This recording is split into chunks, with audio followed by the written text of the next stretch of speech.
قال النبي الأمين صلى الله عليه وسلم من عمل عملا ليس عليه أمرنا فهو رد رواه مسلم ويقول الشاعر استلزم النجاة ولم تسلك مسالكها إن السفينة لا تجري على يبس আল্লাহ পাকের অশেষ মেহেরবানিতে আহলে হাদিস আন্দোলন বাংলাদেশ ও বাংলাদেশ আহলে হাদিস যুব সংঘের যৌথ উদ্যোগে আয়োজিত দ্বাবিংশ বার্ষিক তাবলীগী ইজতেমার এই মহতী অনুষ্ঠানে আমরা যোগদান করার সুযোগ লাভ করেছি। আল্লাহ পাক কর্মচঞ্চল জিন্দেগির কিয়দংশ তার দিনের কাজে ব্যয় করার তৌফিক দান করলেন, তারই বারগাহে জানাই শুকরিয়া আলহামদুলিল্লাহ। নবী মুহাম্মদুর রাসূলুল্লাহ সাল্লাল্লাহু আলাইহি ওয়াসাল্লামের প্রতি জানাই অগণিত অসংখ্য দরুদ ও সালাম। আল্লাহুম্মা সাল্লি আলা মুহাম্মাদিন ওয়া আলা আলি মুহাম্মাদ কামা সাল্লাইতা আলা ইব্রাহিম ওয়া আলা আলি ইব্রাহিম ইন্নাকা হামিদুম মাজিদ। আল্লাহুম্মা বারিক আলা মুহাম্মাদিন ওয়া আলা আলি মুহাম্মাদ কামা বারাকতা আলা ইব্রাহিম ওয়া আলা আলি ইব্রাহিম ইন্নাকা হামিদুম মাজিদ। উপস্থিত দিনী বৈঠকের আহলে হাদিস আন্দোলন বাংলাদেশ ও আহলে হাদিস যুব সংঘ বাংলাদেশ আহলে হাদিস যুব সংঘের বিভিন্ন স্তরের নেতৃবৃন্দ, কর্মী ও সহযোগী ভাই ও বোনেরা, হাদিসের সমঅর্থক বস্তুকে, হাদিসের সমঅর্থবোধক বিষয়কে সুন্নাত বলা হয়। সুন্নাতের অনুসরণ ছাড়া মুসলিম জীবন অচল হয়ে যায়। একজন মুসলিম সুন্নাত ছাড়া চলতে পারবে না, কারণ আল্লাহ পাক বলেন وَأَنزَلْنَا إِلَيْكَ الذِّكْرَ لِتُبَيِّنَ لِلنَّاسِ مَا نُزِّلَ إِلَيْهِمْ وَلَعَلَّهُمْ يَتَفَكَّرُونَ। হে নবী, আপনার কাছে আমি জিকির নাযিল করেছি যাতে এই জিকিরকে আপনি মানুষের সামনে বর্ণনা করতে পারেন। নাযিলকৃত বস্তুকে ব্যাখ্যা ও বিশ্লেষণ সহ মানুষের সামনে তুলে ধরতে পারেন। ওয়ালাআল্লাহুম ইয়াতাফাক্কারুন, তাতে তাদের জন্য বোঝা সহজ হবে। আল্লামা ইবনে কাসির রাহিমাহুল্লাহ ভুবন বিখ্যাত তাফসীর ইবনে কাসিরের মধ্যে এই আয়াতের ব্যাখ্যা বলেছেন, কারণ হলো হে নবী, আপনার উপরে এই ওহী নাযিল হয়েছে, ওহী সম্পর্কে আপনি সম্যক অবগত। কোরআনের আয়াতের অর্থ আল্লাহ নবী যেভাবে বোঝেন পৃথিবীর কেউ এভাবে বুঝতে পারে না। রাসূলের হাদিস রাসূল যেভাবে বোঝেন ওইভাবে আর কারো বুঝার এখতিয়ার অধিকার নাই। শুধু তাই নয়, আল্লাহ রাসূলের মধ্যে রয়েছে পূর্ণাঙ্গ আনুগত্য। আল্লাহ পাক বলেন, ওয়াকুলু ওয়াশরাবু হাত্তা ইয়াতাবায়ানা লাকুমুল খায়তুল আবিয়াদু মিনাল খায়তিল আসওয়াদি মিনাল ফাজর। কৃষ্ণ রেখা থেকে শুভ্র রেখা প্রকটিত হওয়া পর্যন্ত, পূর্ব আকাশের কালো রেখা থেকে সাদা রেখা প্রকাশ পাওয়া পর্যন্ত তোমরা পানাহার করো। এখানে খায়েত শব্দের আরবি অর্থ হলো সুতা। সাহাবায়ে কেরামগণ সুতা নিয়ে রাত্রে ঘুমালেন। নবী মুহাম্মদুর রাসূলুল্লাহ সাল্লাল্লাহু আলাইহি ওয়াসাল্লাম ব্যাখ্যা করে দিয়ে বললেন, এখানে খায়েত শব্দের অর্থ যদিও সুতা হয়, কিন্তু আয়াতে খায়েত শব্দের অর্থ হলো পূর্ব আকাশের শুভ্র রেখা এবং কৃষ্ণ রেখা। তামাম পৃথিবীর মানুষ যদি খায়েত শব্দের অর্থ সুতাই লেখে, যেহেতু আল্লাহর নবী খায়েত শব্দের অর্থ শুভ্র রেখা কৃষ্ণ রেখা বলেছেন, অতএব আল্লাহর নবীর কথাই গ্রহণযোগ্য। তামাম পৃথিবীর মানুষের সকল ব্যাখ্যা ভুল এবং মিথ্যা। আব্দুল্লাহ বিন আব্বাসকে জিজ্ঞেস করা হলো, মাল কুরসি ওয়া ইয়া ইবনে আব্বাস, এই আব্বাসের বেটা আব্দুল্লাহ বলো তো দেখি কুরসি কাকে বলা হয়? কুরসি মানে চেয়ার, তামাম পৃথিবীর ডিকশনারিতে লেখা আছে। কিন্তু আব্দুল্লাহ বিন আব্বাস রাদিয়াল্লাহু তাআলা আনহু বললেন, আল কুরসি হুয়া মাওদিউ কাদামের রহমান, রহমানের পদযুগল রাখার জায়গার নাম কুরসি। আল্লাহ পাক বলেন, আকিমুস সালাতা ওয়া আতুজ যাকাতা ওয়ারকাউ মা'আর রাকিন, সালাত কায়েম করো, যাকাত প্রদান করো। সালাত কখন কখন কায়েম করতে হবে, কয় রাকাত কায়েম করতে হবে, কিভাবে কায়েম করতে হবে, তার পূর্ণাঙ্গ বিবরণ হাদিসের মধ্যে বিদ্যমান। অতি বুদ্ধিমান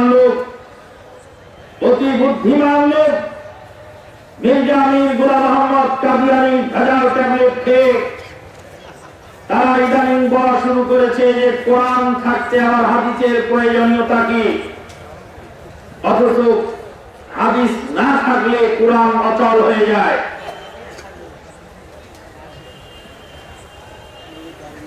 নবী মুহাম্মদুর রাসূলুল্লাহ সাল্লাল্লাহু আলাইহি ওয়াসাল্লামের উপরে আয়াত নাযিল হলো।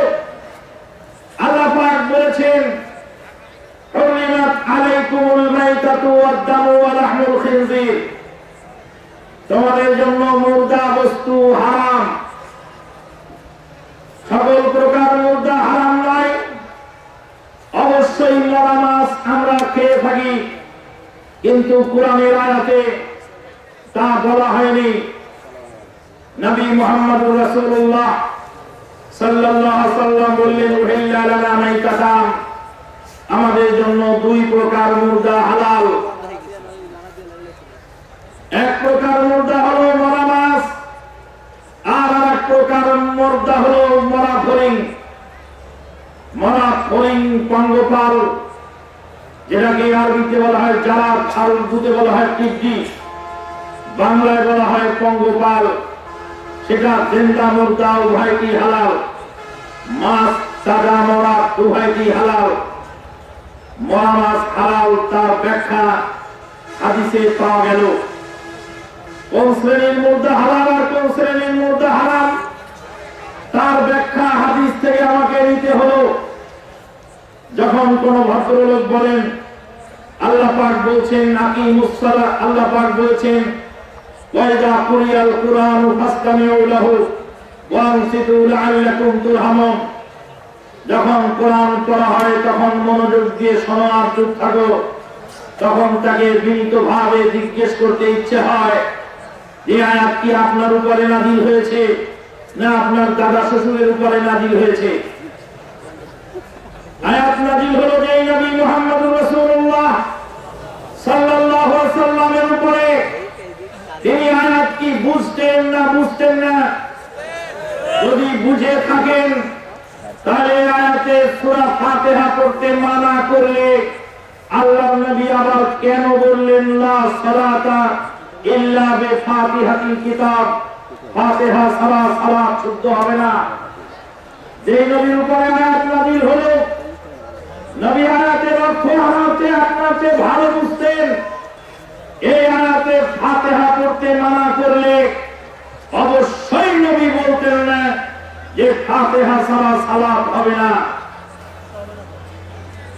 যে আয়াত নবীর উপরে নাযিল হয়েছে, নবী মুহাম্মদুর রাসূলুল্লাহ সাল্লাল্লাহু আলাইহি ওয়াসাল্লাম আয়াতের উপরে পূর্ণাঙ্গ আনুগত্যশীল ছিলেন।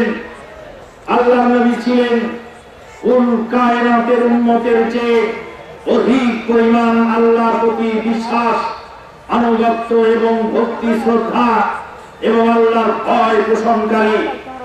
অতএব আপনি আমি পরহেজগার হওয়ার চেষ্টা করলে আল্লাহর নবীকে অপমান করা হবে এবং আল্লাহর নবীকে খাটো করা হবে। কোরআন বুঝতে হবে নবীর ব্যাখ্যায়। নবী কোরআনের আয়াত যেভাবে ব্যাখ্যা করেছেন সেইভাবেই বুঝতে হবে।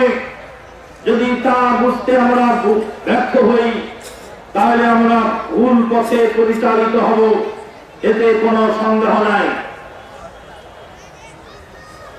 আল্লাহ রাব্বুল আলামিন বলেন, আকিমুস সালাতা ওয়া আতুজ যাকাত, সালাত কায়েম করো, যাকাত প্রদান করো। নবী মুহাম্মদুর রাসূলুল্লাহ সাল্লাল্লাহু আলাইহি ওয়াসাল্লাম সালাতের পূর্ণাঙ্গ বিবরণ উম্মতের সামনে তুলে ধরে বললেন, সাল্লু কামা রাআইতুমুনি উসাল্লি, আমাকে যেভাবে সালাত আদায় করতে দেখো সেইভাবেই তোমরা সালাত আদায় করো। পঙ্খানুপঙ্খরূপে আল্লাহ নবী সালাত আমাদেরকে শিক্ষা দিলেন। কোন দোয়া কোথায় পড়তে হবে, ওযু কিভাবে করতে হবে, গোসল কিভাবে করতে হবে, তা উম্মতকে আল্লাহ নবী শিক্ষা দিলেন।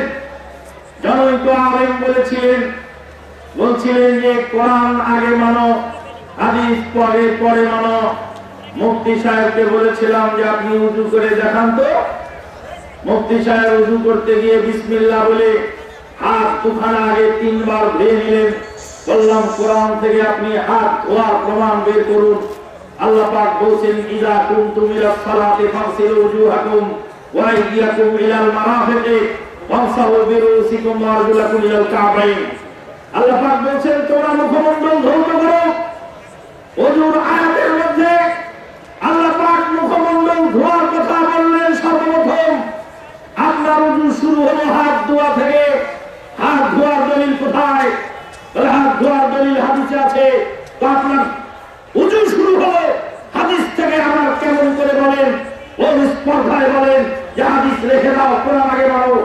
কাদিয়ানীদের ভেজাল ট্যাবলেট যারা খেয়েছে কোরআন মানতে গিয়ে অবশ্যই বিভ্রান্ত হবে যদি কোরআন রাসূলের হাদিস অনুযায়ী ব্যাখ্যা না করা হয়।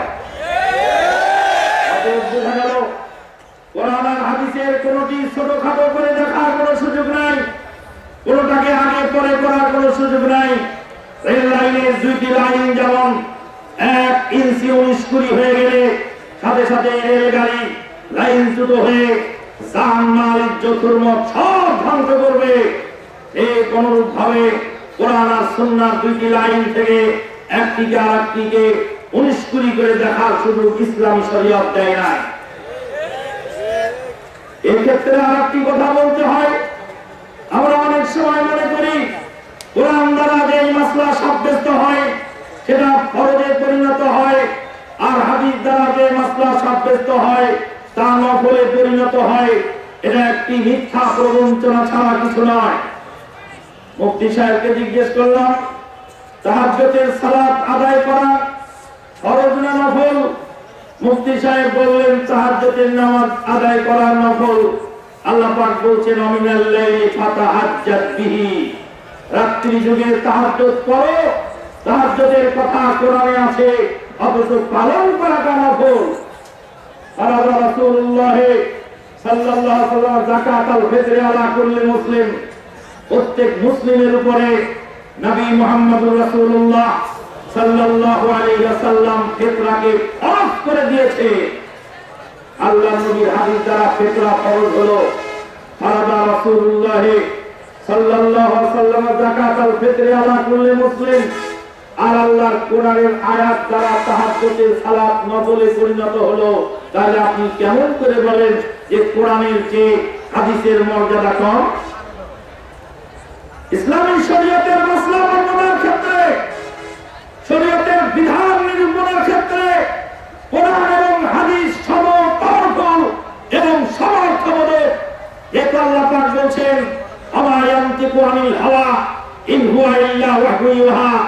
মুহাম্মদুর রাসূলুল্লাহ সাল্লাল্লাহু আলাইহি ওয়াসাল্লাম নিজের পক্ষ থেকে কোনো কথা বলেন না, যা কিছু বলেন সব কিছু আল্লাহর ওহী। বন্ধুগণ, যখন মানুষ কোরআন সুন্নাহ থেকে বিচ্যুত হবে, তার সালাত নষ্ট হবে, তার সিয়াম নষ্ট হবে, সালাত নষ্ট হবে, সিয়াম নষ্ট হবে, হজ নষ্ট হবে, সব কিছু নষ্ট হবে। আল্লাহ পাক বলছেন, ওয়াকিমুস সিয়ামা ইলাল লাইল, রাত পর্যন্ত সিয়াম পালন করো। গত বছর অথবা তার আগের বছর কথাটি বলেছিলাম, আবার আজকে বলছি শুনুন। আল্লাহ পাক বলছেন, ফাগসিলু ওয়াজুহাকুম ওয়া আইদিয়াকুম ইলাল মারাফিক, মুখমণ্ডল ধৌত করো আর হাত ধৌত করো। কোনই পর্যন্ত, আমরা কিন্তু কোনই পর্যন্ত হাত না ধুয়ে কোনই সহ হাত ধুয়ে থাকি। আল্লাহ পাক বলছেন, ওয়াকিমুস সিয়ামা ইলাল লাইল, রাত পর্যন্ত সিয়াম পালন করো। আমরা কিন্তু রাত সহ সিয়াম পালন করি না। কেউ যদি বলেন রাত সহ সিয়াম পালন করতে হবে, যেমন করুন সহ আমরা হাত ধৌত করি। তায়াম্মুমের মাসলায় মুফতি সাহেব বলছেন, তায়াম্মুমের সময় ফাগসিলু ওয়াজুহাকুম ফামসাহু বিউজুহিকুম ওয়া আইদিয়াকুম মিনহু, মাটিতে হাত মেরে মুখমণ্ডল মাসাহ করো, ওয়া আইদিয়াকুম মিনহু, এবং ওই মাটির সেই প্রথম মাঠ থেকে হাত মাসাহ করে ফেলো। মুফতি সাহেব বলছেন, তায়াম্মুম করার সময় হাতের 3 আঙ্গুল দিয়ে নিচের অংশ এভাবে মুছবেন আর উপরের অংশ মুছবেন 2 আঙ্গুল দিয়ে। আল্লাহ বলেছেন, ওয়াইদিয়াকুম মিনহু, হাত মাসাহ করো। আল্লাহ হাত মাসাহ করতে বলেছেন, আল্লাহ হাত ধুতে বলেছেন, তাই করুন সহ ধুই। হাত তো আঙ্গুলের মাথা থেকে নিয়ে বগল পর্যন্ত, অতএব এখান থেকে পর্যন্ত মুছতে হবে। মুফতি সাহেবকে জিজ্ঞেস করি, আল্লাহ পাক বলছেন, আস-সারিকু ওয়াস-সারিকাতু ফাকতাউ আইদিয়াহুমা, চোর আর সুন্নির হাত কেটে নাও। তো বগল পর্যন্ত কাটেন না কেন? কোমর পর্যন্ত কাটেন না কেন? বগল পর্যন্ত তো হাত ওখান পর্যন্ত কাটেন না কেন? কোমর পর্যন্ত কাটেন না কেন? ওখানে কাটা হয় না এই কারণে নবী মুহাম্মদুর রাসূলুল্লাহ সাল্লাল্লাহু আলাইহি ওয়াসাল্লামের উপর আয়াত নাযিল হয়েছে, ফাকতাউ আইদিয়াহুমা, হাত কেটে নাও। হাত কতটুকু কাটতে হবে? সাইয়্যিদুল মুরসালিন 1400 বছর পূর্বে কেটে দেখিয়ে গেছে। অতএব বন্ধুগণ, হাত যেমন কেটে দেখিয়ে গেছেন, তায়াম্মুমের সময় আল্লাহ নবী হাত মাসাহ করে দেখিয়ে গেছেন। বুখারীর হাদিস করে দেখুন, মাটিতে হাত মারলেন, মুখমণ্ডল একবার মাসাহ করলেন, বাম হাত দিয়ে ডান হাতের কবজির পিঠ মুছে ফেললেন, আর ডান হাত দিয়ে বাম হাতের কবজির পিঠ মুছে ফেললেন। এই তো তায়াম্মুম হয়ে গেল। তা আপনাকে এতটুকু পর্যন্ত বাকি করার ইখতিয়ার কে দিল? গোসলের সময়, ওযুর সময় আবু হুরায়রা সাহাবী এই পর্যন্ত ধুইতেন। আল্লাহর নবী বললেন, ইন্না উম্মতি ইয়াতিউনা ইয়াওমাল কিয়ামাতি গুররান মুহাজ্জালিনা মিন আসারিল ওযু, আমার উম্মত কিয়ামতের দিন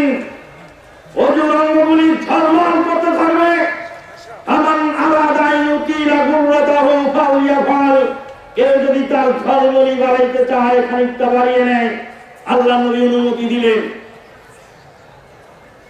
কিন্তু ইফতারের টাইমের ব্যাপারে নবী বললেন, ইযা আকবালাতিল লাইলু মিন হাহুনা ওয়া আদবারাতিন নাহারু মিন হাহুনা, এদিক থেকে দিন পালিয়ে গেল আর ওদিক থেকে রাত আসতে থাকলো, ফাকাত আফতারা সায়েম, সায়েম তখনই সিয়াম ভঙ্গ করবে। কাস্তিয়ার দিন আপনাকে রাতের কিছু অংশ সহ সিয়াম পালন করার।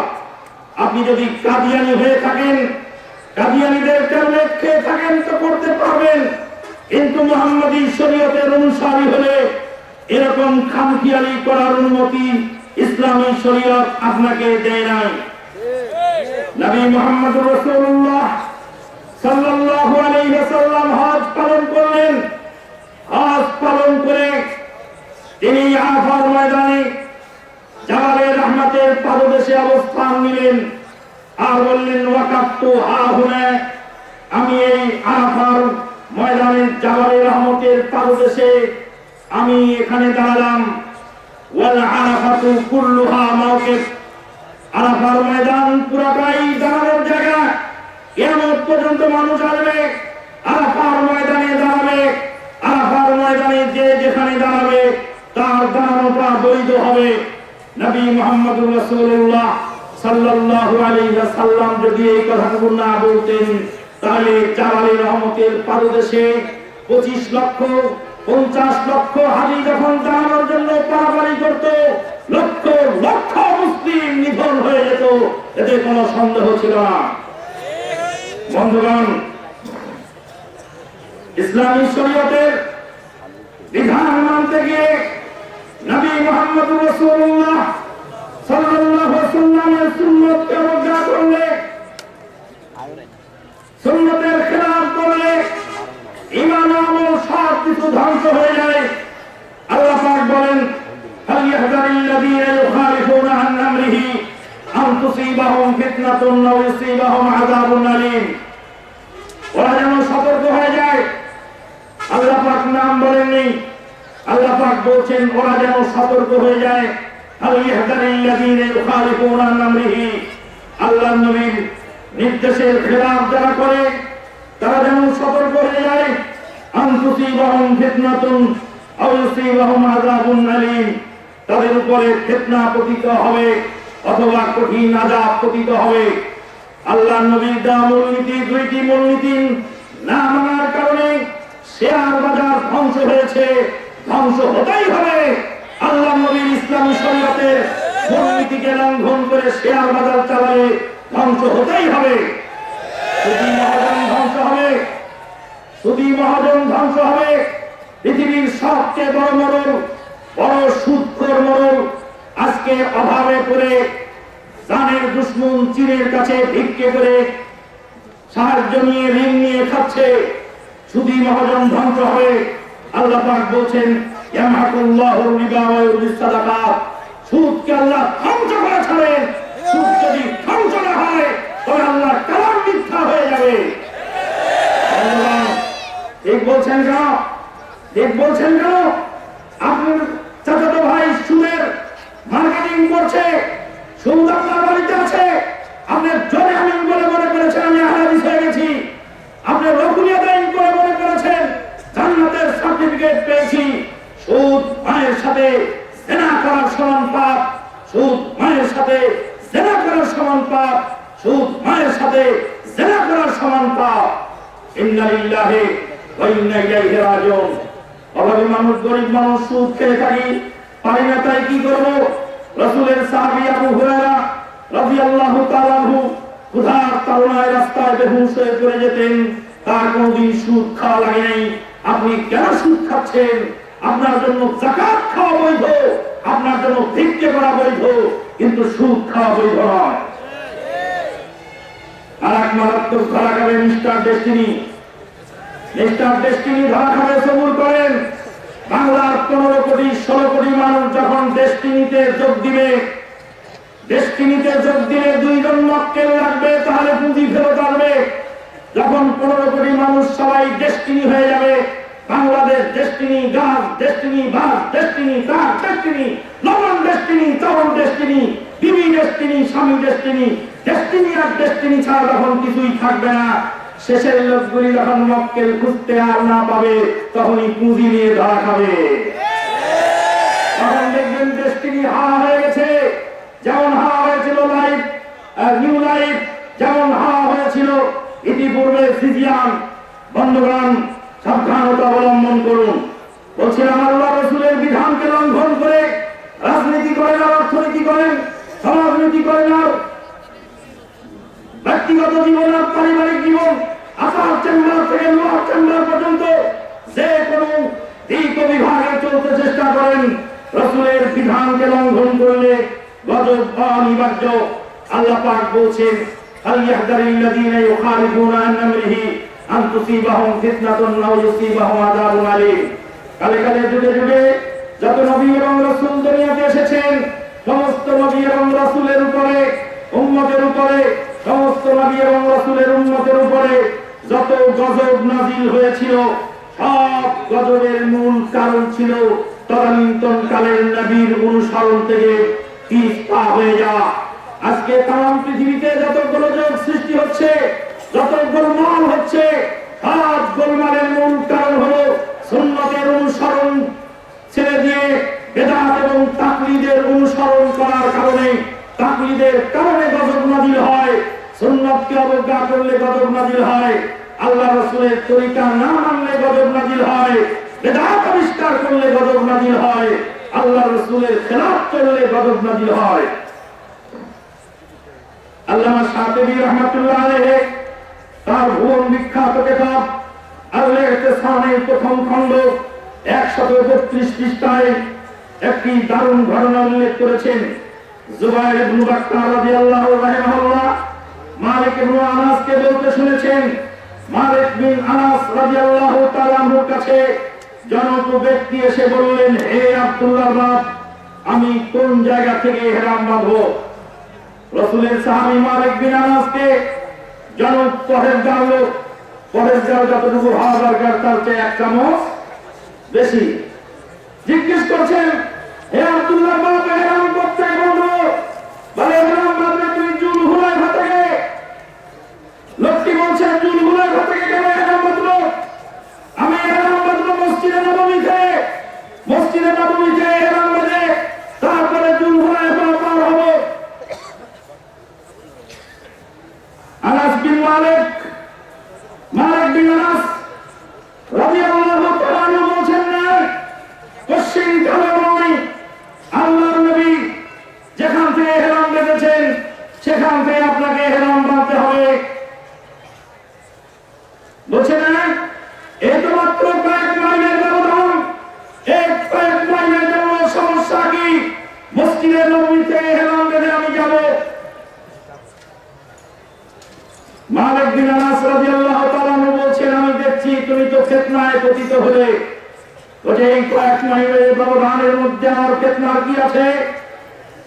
তখন মালিক বিন আনাস রাদিয়াল্লাহু তাআলা আনহু আয়াত করে শোনালেন আর বললেন, আল্লাযীনা ইউখালিফুনা আন আমরিহি। হে ভদ্রলোক, তুমি শোনো, তুমি রাসূলের চেয়ে বেশি পরহেজগার হওয়ার চেষ্টা করছো।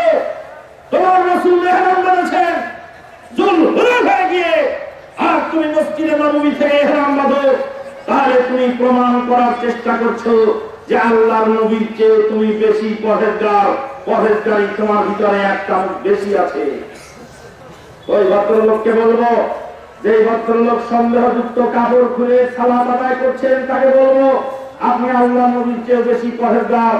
আল্লাহ নবী বলেছেন, সন্দেহ হয়ে গেলে পানি 3 বার ছিটা দাও, হয়ে যাবে। আল্লাহ নবী পানি ছিটা দিতে বললেন, আপনি কাপড়টাই বদলায় ফেললেন, বুঝা গেল আপনি নবীর চেয়ে বেশি পরহেজগার। আল্লাহ নবী বললেন, কিবলার দিকে প্রস্রাব পায়খানা করো না। আপনি বললেন, কিবলার দিকে পা দিয়ে শুয়ো না, কিবলার মর্যাদা আছে। আল্লাহ নবী কিবলার মর্যাদা রক্ষা করলেন, প্রস্রাব পায়খানা নিষেধ করে, আর আপনি পা দেওয়া নিষেধ করলেন। বুঝা গেল নবীর চেয়েও আপনি 1 চামচ বেশি বুঝলেন।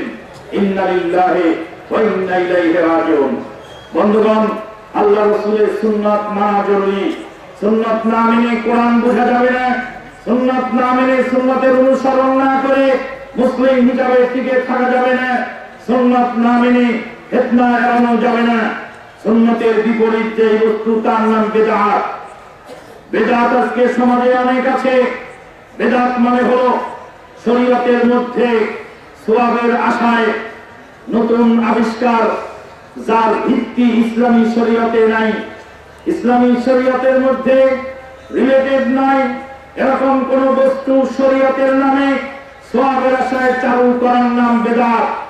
সওয়াবের আশায় চালু না করে যদি দুনিয়াবি প্রয়োজনে চালু করা হয় তাহলে সেটা বেদাত নয়, সেটা হলো ওয়াসাইলুল কাউনিয়া কাদারিয়া। আল্লাহর নবী হজে গেছেন, হজ ইবাদত, উটে চড়ে হজে গেছেন। উট ইবাদত নয়, উট হলো ইবাদতের বাহন, ইবাদতের মাধ্যম।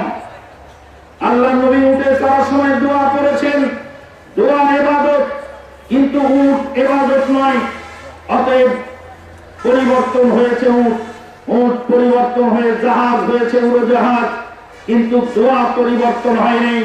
আল্লাহর নবী যেই দোয়া উটে চড়ার সময় করেছিলেন সেই দোয়া আমরা আজকে পড়ছি সেই জাহাজে চড়ার সময়।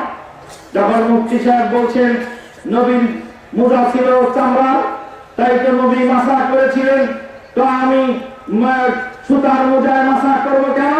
ওই মুফতি সাহেবকে বলে দেই যে নবীর বাহন ছিল উট, তাই তো নবী দোয়া করেছিলেন, তো আপনি আবার বিমানে চড়ার সময় দোয়া করেন কেন? গাড়িতে চড়ার সময় দোয়া করেন কেন? নবীর মোজা ছিল চামড়া, তাই নবী দোয়া মোজার উপর মাসা করেছিলেন। আমার মোজা পরিবর্তন হয়ে সুতার মোজা হয়েছে, অতএব আমার মোজার মাসা চলবে না। ঠিক আছে তো আপনার যুক্তি? নবীর বাহন ছিল উট, তাই তো নবী দোয়া করেছিলেন। আর আপনার বাহন হলো বাস আর ট্রেন, আপনি কেন দোয়া করছেন? জবাব দিন। বন্ধুগণ, কিভাবে আমরা চলি, কিভাবে আমরা বলি তা আমরা বুঝি না। বেদাত হালাল করার জন্য আজকে যেটা বেদাত নয় সেটাকে বেদাত বানানোর চেষ্টা করা হয়ে থাকে। বেদাতকে দুই ভাগে ভাগ করে একটাকে বেদাতে হাসানা আর একটাকে বলা হচ্ছে বেদাতে সাইয়্যা। যত রকম আকার টুকা ভরে সব কিছু বেদাতে হাসানার এই চোরাগলি দিয়ে পার হয়ে যাবে, যেমন সুফিবাদীরা পার করেছিল। সুফিবাদী দর্শনের একজন সুফি সাধক একজন বেগানা মহিলার দিকে ফেল করে তাকিয়েছে।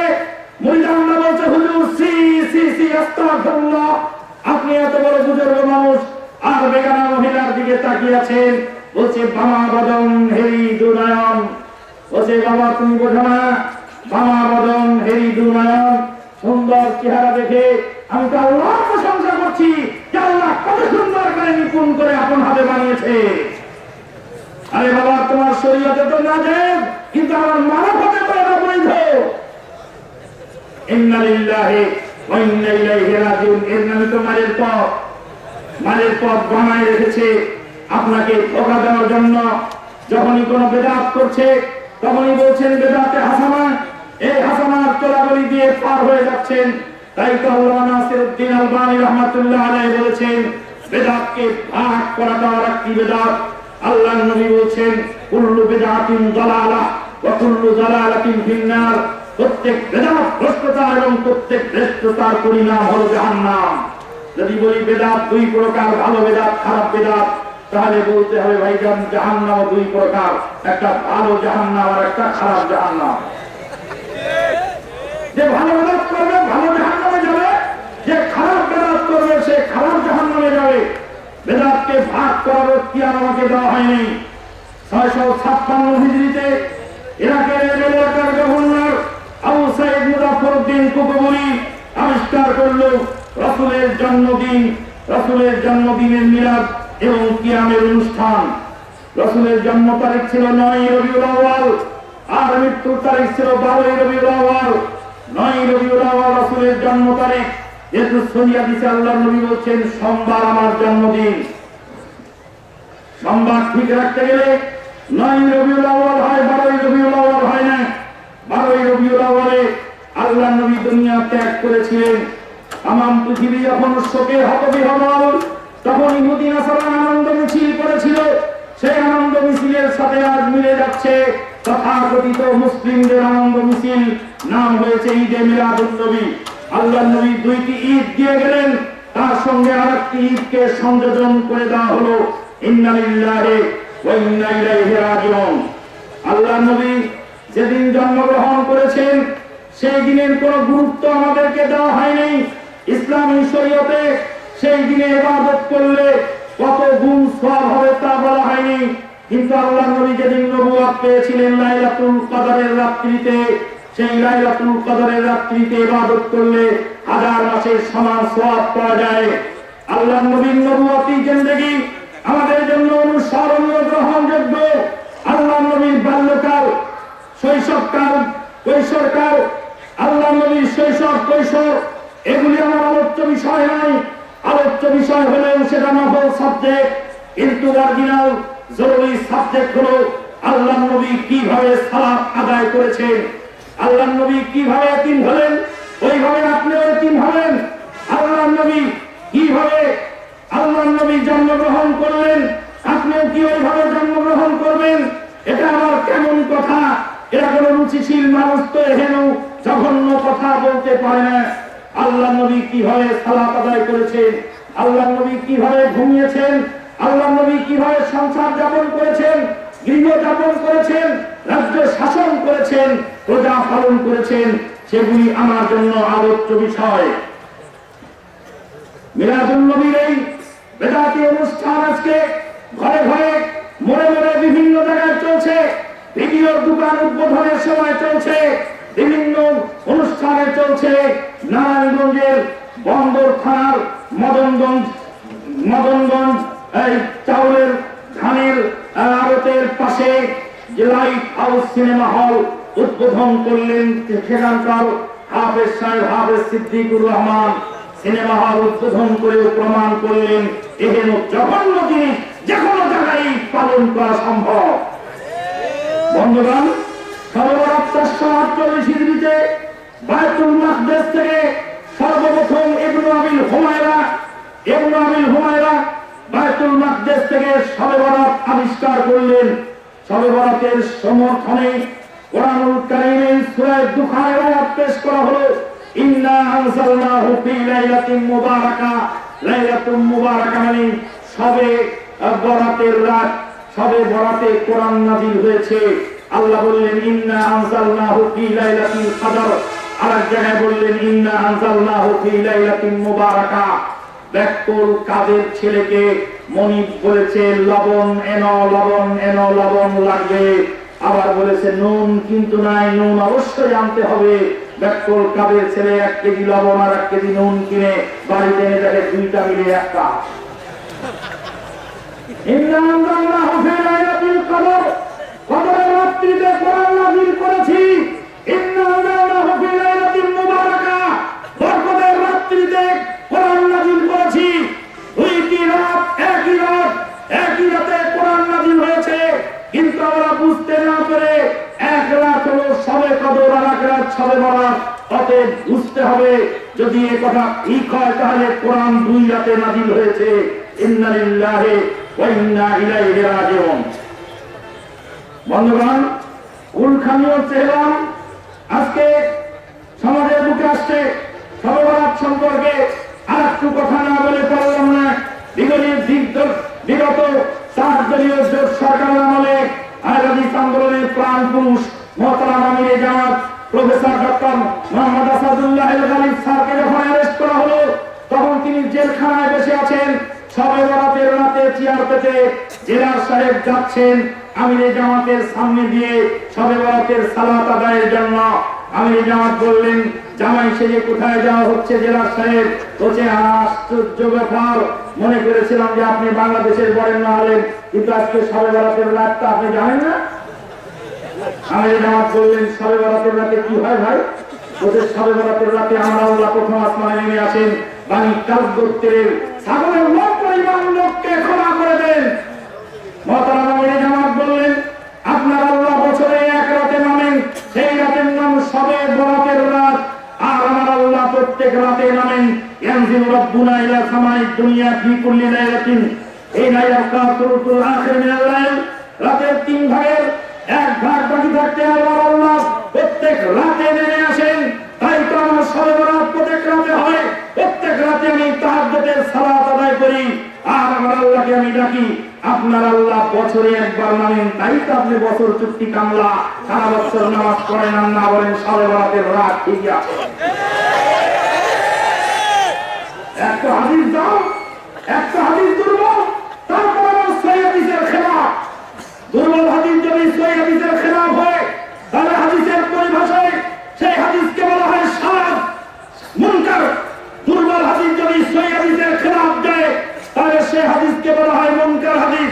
এক তো মুনকার হাদিস নিয়ে এসেছেন, হাদিস তো সানাদান মাত্রান দুই দিক দিয়ে দুর্বল। তারপরে সহিহ বুখারীর হাদিসের সরাসরি বিরোধী হাদিস। আল্লাহ রাব্বুল আলামিন প্রত্যেক রাতে নেমে আসেন। যারা শবে বরাতের রাতে আল্লাহ নেমে আসেন বলতে চান, তারা তো আল্লাহকে জামেদ বলে থাকেন। তারা তো বলে থাকেন যে আল্লাহ এক জায়গায় স্থির, আল্লাহ উঠানামা হয় না। তাহলে শবে বরাতের রাত্রে নামার হাদিসটাকে আবার মানছেন কেন? বন্ধুগণ, কোনখানিও সেলাম মানুষ মারা গেলে এটা হিন্দুদের হিরো শ্রাদ্ধ থেকে এসেছে। হিরো শ্রাদ্ধ ঠাকুরদেবকে ডেকে নিয়ে বাপের অন্তিম মুহূর্তে যা খাবার চেয়েছিল সেই খাবারগুলি খাবারের ব্যবস্থা করা হয়েছে। ইসলামী শরীয়তে আল্লাহ নবী বলছেন যে যার বাড়িতে মানুষ মরে গেল তার বাড়িতে 3 দিন পর্যন্ত খাবার পৌঁছিয়ে দাও।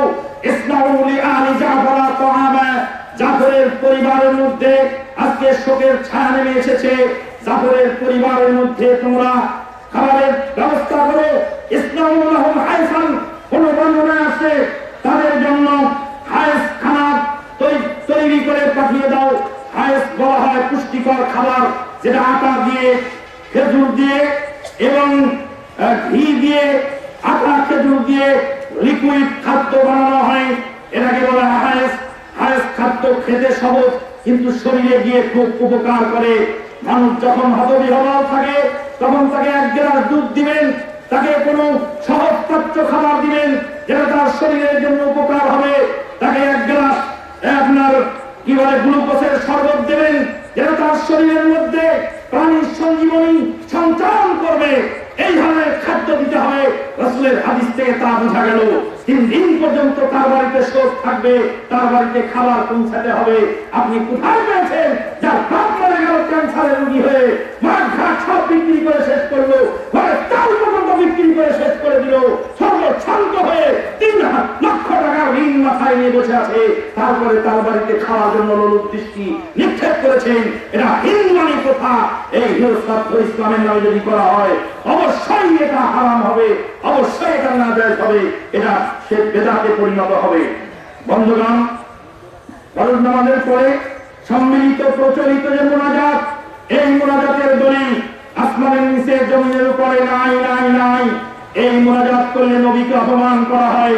এখনো আহলাদিস ঘরের সন্তান হয়ে আমরা যদি হেন বেদাত না ছাড়তে পারি, ঠিক শতধিক সেই সমস্ত নামধারী আহলাদিসদের জন্য অবশ্যই তওবা ইস্তেগফার করে ফিরে আসতে হবে।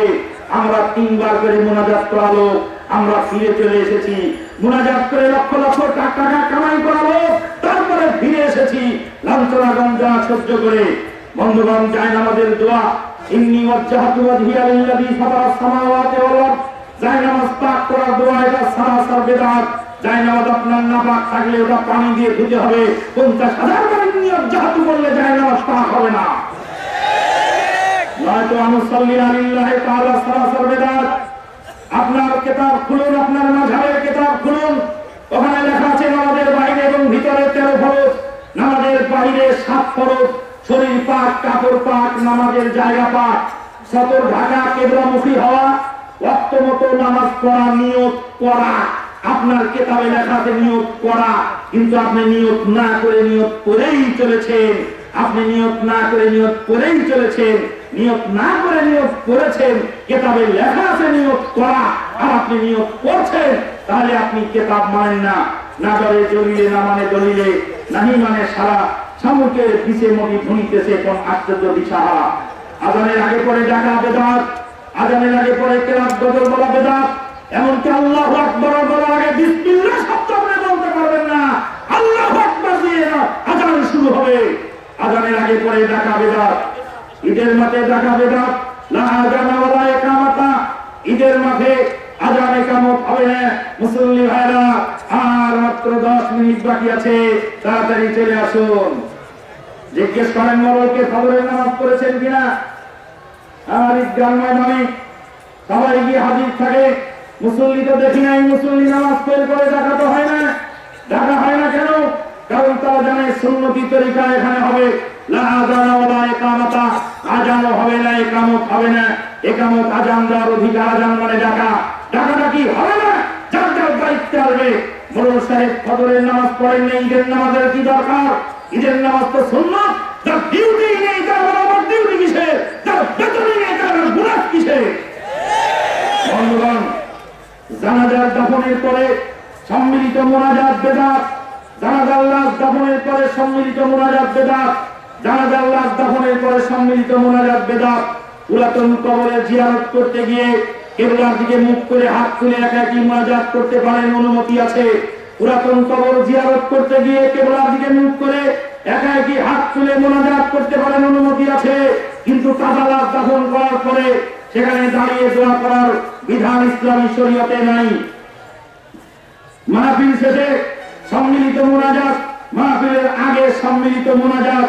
বালাগাল উলা বিকামালিহি কাশাফাত দুজা বিজামালিহি, সওয়াবের আশায় করলে সবই বেদাত।